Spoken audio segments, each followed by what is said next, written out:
Do you think the recent governance changes at Paul Wilson's APNIC means that it is more democratic and more accountable? Be prepared for a shock. Hello, my name is Sakshi and I am from India.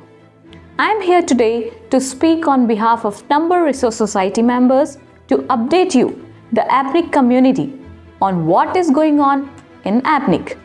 Do you remember the 2023 elections for the APNIC Executive Committee? 13 candidates, 8 more than you can vote for in the 2024 elections was a lively and engaged elections discussing interesting matters relating to the future of the Asia Pacific Regional Internet Registry. But the election campaign exposed some troubling issues at APNIC that APNIC denied at the time, then came clean after the election campaign was over. In 2022, Number Resource Society were handed a dossier outlining details about what was happening at Paul Wilson's APNIC. Subsequent whistleblowers then came forward with further disturbing allegations about the organization. This included allegations of excessive budgets, excessive expense, accounts, and mismanagement. But the first dossier contained some disturbing facts about how APNIC was legally structured.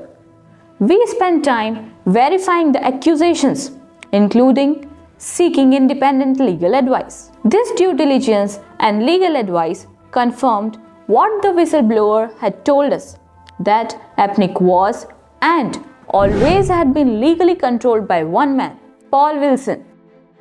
Our members discussed the implications of what had been uncovered and agreed that it was in the public interest to make this information known. In 2022 and 2023, we placed the information about the true state of APNIC's governance into the public domain. We and some independent-minded candidates who stood for election in 2023 were immediately attacked for highlighting it. APNIC denied it. They denied it because they wanted their preferred candidates to win the election.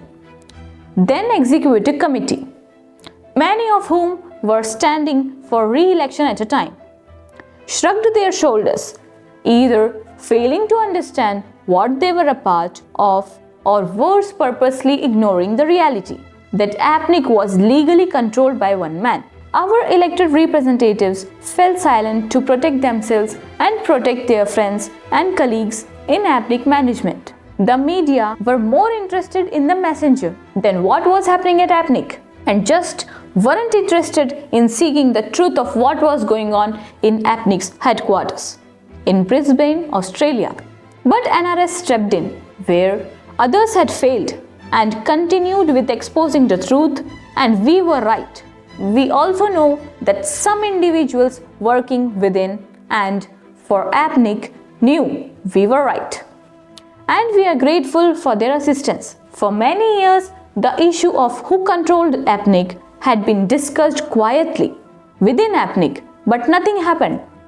Those brave voices internally who demanded changes to the legal structure of APNIC were silenced. Those within APNIC who cared about the truth privately encouraged the work of NRS members, because it was only after NRS revealed the truth that something was done. And how do we know we were right? Because Paul Wilson did exactly what we and others said he had the power to do. The power to change the laws on his own with just one signature. And he single-handedly changed a very important law in relation to how APNIC membership could vote to pass future bylaws from needing 2/3 of all members to pass changes to only needing 2/3 of voting members.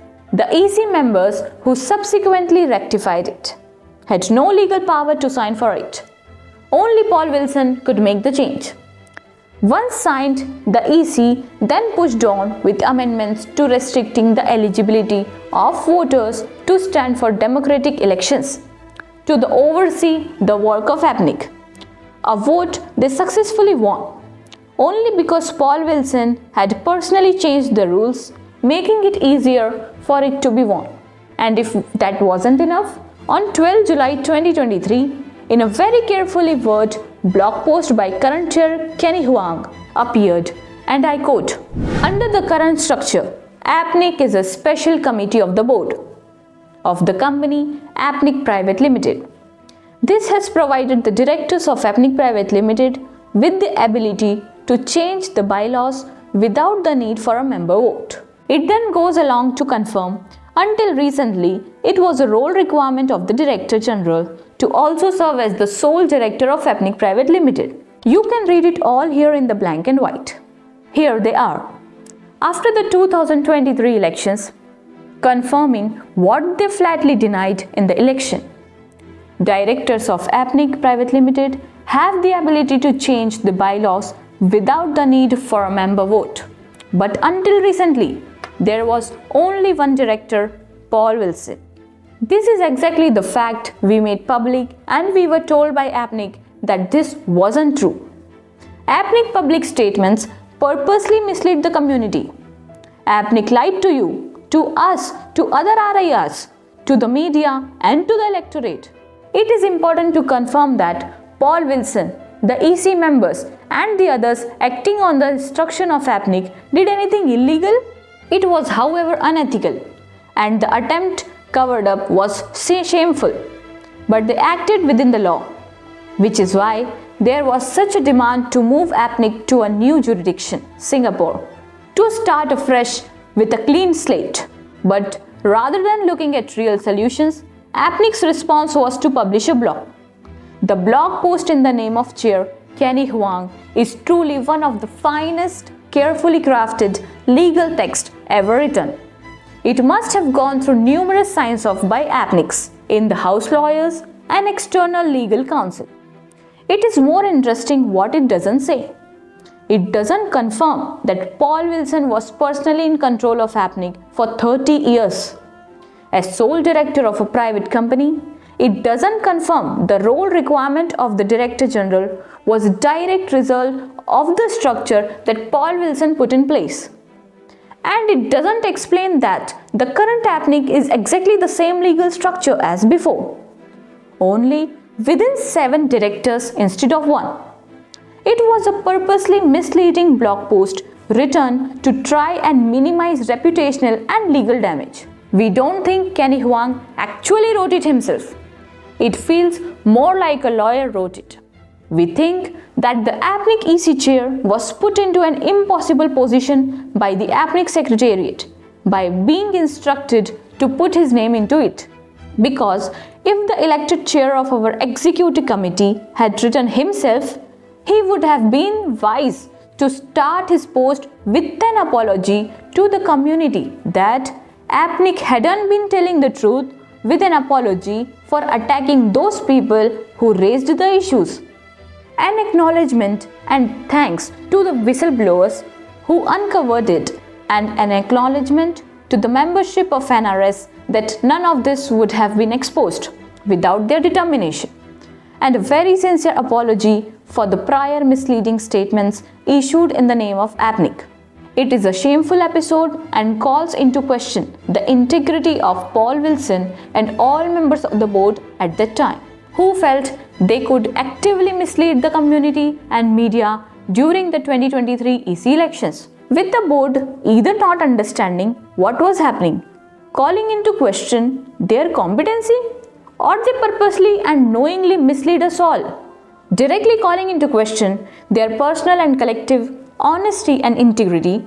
Either way, how can any community member not trust anything APNIC now say? Now APNIC Secretariat and board have shown themselves for who they are. What about the future? As a minimum, this mess must have been caused huge tension between Wilson and his chair and board. Are they fighting with each other for control of APNIC? Well, it is thanks to our members, the whistleblowers, and a silent but honorable minority with the APNIC Secretariat that forced the control of APNIC from 1 man to 7 men. Wait. What do you mean 7 men? Well, all that has happened at APNIC is their much published governance reforms, is that the control has moved from one individual to 7 individuals. Those who sit on the executive committee. Don't get us wrong, 7 people representing themselves is better than one person representing himself, but it still isn't as transparent and accountable as other RIRs, particularly ARIN. Why can't APNIC be managed and held accountable like North America's ARIN is? ARIN is the model for RIR good governance. APNIC could have simply restructured into a true bottom-up, community-led model like ARIN. But instead, that is the APNIC establishment, decided to try and keep power for themselves. Present changes as some sort of positive governance revolution, failing to acknowledge their wrongdoings, and that the new structure is only an incremental improvement to good governance.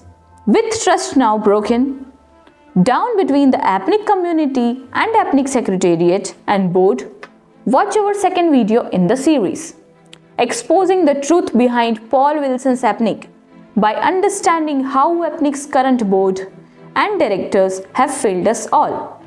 It focuses on what happens when they successfully took control, who can get elected to the executive committee, and it shows whatever the result of 2024 elections, Paul Wilson and the other 7 male establishments figures currently sitting on the board will still have control of all decisions. This is because APNIC rushed through changes to make it harder for new voices within our community to be eligible for election, with no trust remaining in the APNIC board or director.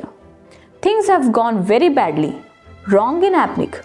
For more information, click here and visit nrs.help. Coming up next, part 2 of the truth behind APNIC's unethical power grab.